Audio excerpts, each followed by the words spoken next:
मनुष्य जीवन हे फक्त ते 70 ते 75 वर्षाचे स्वप्न आहे. दत्त संप्रदाय हा सगळं संप्रदायाचा मूळ संप्रदाय. पण मला एवढी खंत वाटते या संप्रदायाबद्दल, आपणच आपला द्वेष करतो. जसं आपण म्हणतो ना आपल्या संसारिक शब्दामध्ये, भाऊ भावाचा पक्का वैरी, तसेच आमचे संप्रदाय सुद्धा आम्हालाच वैरी आहेत. म्हणून हा संप्रदाय मागे राहिला. मागून निघालेले संप्रदाय कितीतरी पटीने, हजारो पटीने समोर निघून गेले. आमच्या दत्त संप्रदायाचा इतिहास आहे. आमच्या दत्त संप्रदायाचे जे मठाधिपती, जे मठ आहेत ना, त्यांची एवढी इस्टेट आहे की आज तुमची शेगावचे गजानन महाराज असो, शिर्डीचे साईबाबा असो, पंढरपूर असो, त्याच्या पुढे ते ठिपके पडतात. आमच्या दत्त शिखरला 1.25 मन सोन्याची दत्त मूर्ती होती. आजही या दत्त शिखरला 22 गाव लागली. 11,000 एकर जमीन आहे. एवढा हा संप्रदाय पुरातन संप्रदाय, आणि या संप्रदायापासून सर्व संप्रदाय निर्माण झाले असं प्रसिद्धांत सांगते. आमचे गुरुबंधू रुद्रगिर महाराजांना सांगितलं, प्रसिद्धांतात पूर्वार्ध आणि उत्तरार्ध सांगितलेला आहे. म्हणजे खालून वर जायचं आणि वरून खाली यायचं. आपण आता जीव हा निरालंब सृष्टीहून कर्मसृष्टीवर आला. कर्मसृष्टीवर येऊन उत्तरेतून हा जीव दक्षिणेला नागवला गेला. जसा एखादा बंदा रुपया घालीत पडला किंवा भुल्यात पडल्यावर जसा बद्ध होतो, तसा हा जीव बद्ध झाला. जीव बद्ध झाल्यामुळे महाराज अनंत ब्रह्मांड अवलंबून या कर्मभूमीवर आले. कशासाठी आले? जीवाचं बंधन तोडण्यासाठी आले. बाकी देवी देवताचं सुख नातुले परमात्मा म्हणून पूजावी लागे प्रतिमा. आपण अज्ञान असल्यामुळे आपल्याला प्रतिमा पूजावं लागते. देवाला रंग नाही, देवाला रूप नाही, देवाला डोळे नाही, देवाला कान नाही, देवाला पाय नाही, तसे देवालाही काही नाही. समर्थाची करावी चाकरी, चाकऱ्याची पुतर समर्थ करी, भरवसा नाही आपल्या अंतरी, अगम पातू जिंकू. ज्याच्या हृदय आनंद नामाचा शिका, धाक पडे हरिहरी ब्रह्मदिका, इतराचा काय किंवा देखा, त्या आनंदाचा धाक सर्व ब्रह्मांड. देह जावा आत्मा राहो, प्रभू चरणी दरड भाव. देहा नाशवंत आहे. आप तेज वायू आकाशाची पृथ्वी हे पंचमहाभूत आहे. या पंचमहाभूतापासून बनलेला हा देह आहे. नरक मूत्र दुर्गंधी भरली रक्त मासाचा कोठरा, अंधार कोठडीचं उलट टांगलं, आता मला लवकर सोडा.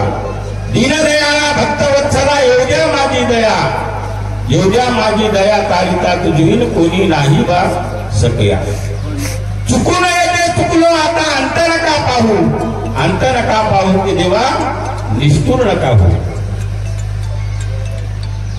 देवाची दुसरी पायरी म्हणजे मनुष्य जन्म.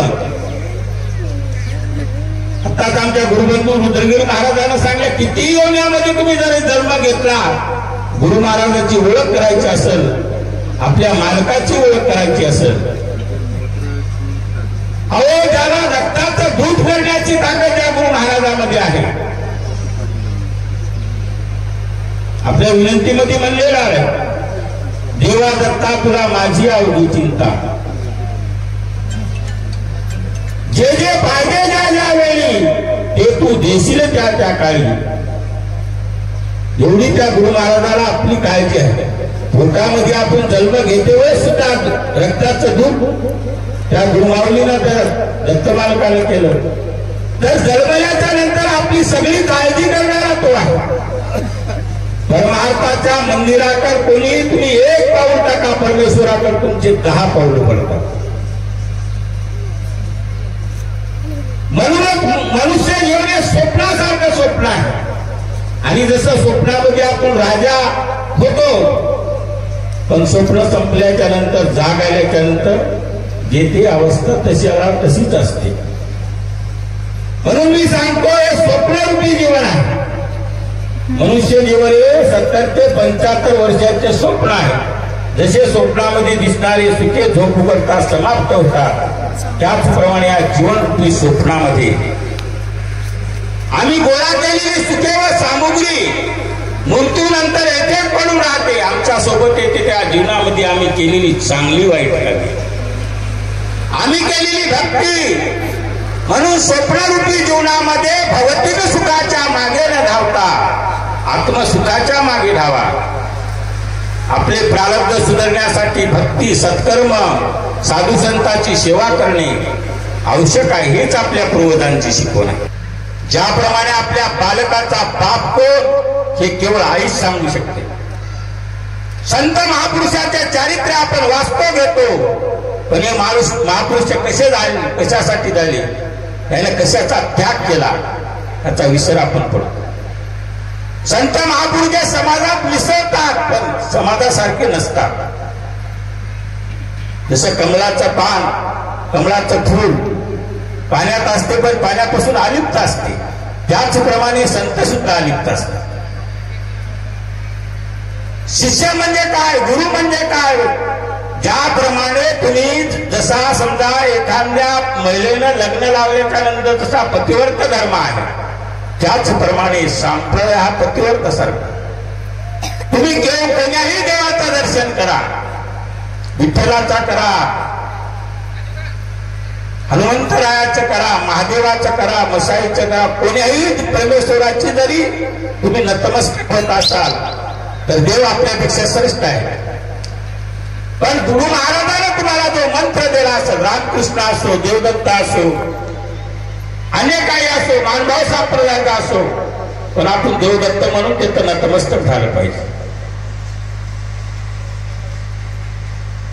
कारण जसं त्या पतिव्रता अनुसयानं जसं आपल्याला 3 तासाचा पारा करण्याचा कंटाळा येते पण अनुसया मातेने 4 महिने त्या दत्तमालकाला आपल्या तळहातावर ठेवलं. 4 महिने चातुर्मास तळ हातावर करावं लागलं. असा भाव पाहिजे. तुम्हाला मलिदा जर खायचाच असेल तर त्याचा सेवा करावी लागते. तळ राखल्याच्या नंतर तळ्याचं पाणी पियाला काही हरकत नाही. पण आपण एखादी वस्तू 5 रुपयाची दान करतो पण 5 लाखाचा हिशोब मागतो. ते अधिकार आपल्याला नाही. एखादा सप्ताह लावला तर 5 रुपये कोणी समजा पावती फाडली तर ते 5 लाखाचा हिशोब मागते. किती जमा झाले महाराजाकडे पैसे, काय केलं, कसं केलं. दान करायचं शिका. अहो तुम्ही 100 रुपये जर कमावत असाल त्याच्यातले कमीत कमी 10 रुपये तरी परमार्थासाठी खर्च करा. मी तुम्हाला पहिल्याच वाक्यात सांगितलं की अन्नदान हे सर्व दानामध्ये श्रेष्ठ दान आहे. तोंडानं घ्यायचं नाम, प्रत्येकाला विनमुख, जसं अनुसया मातेनं कोणालाही विनमुख जाऊ दिलं नाही. गर्व माणसाला मुळीच नसावा.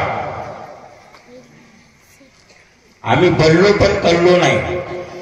आम्ही खूप मोठे मानतो महाराज, आम्ही खूप मोठ्या संस्थांची मालक आहोत पण आम्ही तिथं कमी पडत आहोत. आमच्या संप्रदायात कोण्याही गोष्टीची उणीव नाही पण आम्हाला अभ्यास करण्याला वेळ नाही. आजही आमच्याकडे 128 सिद्धांत आहेत. काही काही लोक तर असे संप्रदायामध्ये लांबवाले झाले, पंक्तीच्या काम आले. कोणाला अजून आनंदाची आरती सुद्धा येत नाही, पुष्पांजली येत नाही, धारू येत नाहीत, विनंत्या येत नाहीत. कोणाचे शिष्य कैलासगिरी महाराजांचे शिष्य, कोणाचे शिष्य रुद्रगिरीचे शिष्य, कोणाचे शिष्य गोपाळगिरी महाराजांचे शिष्य. अनुग्रह घेऊन तुमचा काय उपयोग आहे. ज्या संसारात तुम्ही तुमच्या लेकराची जशी काळजी घेता तशी गुरुची काळजी घ्या. लेकरू चुकलं तर समजा एखादं लेकरू तुमच्या मांडीवर जर हाकलं तर टाकत ना, त्याला क्षमा करतात। तसं सुद्धा आमच्या संतांना सुद्धा शिकलं पाहिजे, कोणी चुकत असेल तर त्याला माफ केलं पाहिजे। संताने संताचा द्वेष करू नये, भक्ताने भक्ताचा द्वेष करू नये। कोण्याही संप्रदायाचा संत असो, कोण्याही संप्रदायाचा भक्त असो, त्यानं कोणाचाही द्वेष करू नये। जोपर्यंत तुम्हाला द्वेष तुमच्या अंगातून जाणार नाही तोपर्यंत तुमचा त्याग एक काय आहे तुम्हाला समजणार नाही। संत कशाला म्हणतात? लोकांचा जो एकांत घेते त्याला संत म्हणतात। अहो स्वतःचा उद्धार तर स्वतः काही करू शकता तुम्ही, स्वतःच्या मुलासाठी काही तुम्ही कमावू शकता, पण जगासाठी काय करता तुम्ही? जगासाठी तुम्ही अंगाला राख लावून गोसाई झाले तर मग जगासाठी तुम्ही काय करता? जगासाठी तुम्ही त्याग करा। तुम्ही स्वतःचा तो उद्धार करशाल पण जगाचा उद्धार करा। आपल्याकडून लोकांना काय घ्यावं? आपलं जे गुन्हेगाचा जर मच्छर करत बसलो तर लोकांना आपल्याकडून काय घ्यावं? तुकाराम महाराजाने दगडाच्या टाळावर भजन केलं, आता तर भजने आपल्याला विकत आणावं लागतात। नुसत्या टाळकऱ्याला 500 रुपये रोज द्यावं लागतं, कीर्तनकाराला 25,000 रुपये द्यावं लागतं। परमार्थ पैशानं होत नाही शाने, परमार्थ हा पैशानं होत नाही, परमार्थ हा भावनेने करावा लागतो। जल्ली आवडी पाय धुतले, चिरी पल्लवी चरण पुसिली, पदी अंगुष्ट लाविलो चना, बैसलो गुरु चरण पुरतो। सद्गुरु सखा पावना घरी, आजचा दिन सोनिया पर, करोनी सख्या शुद्ध वासना, बैसलो गुरु चरण पूजना।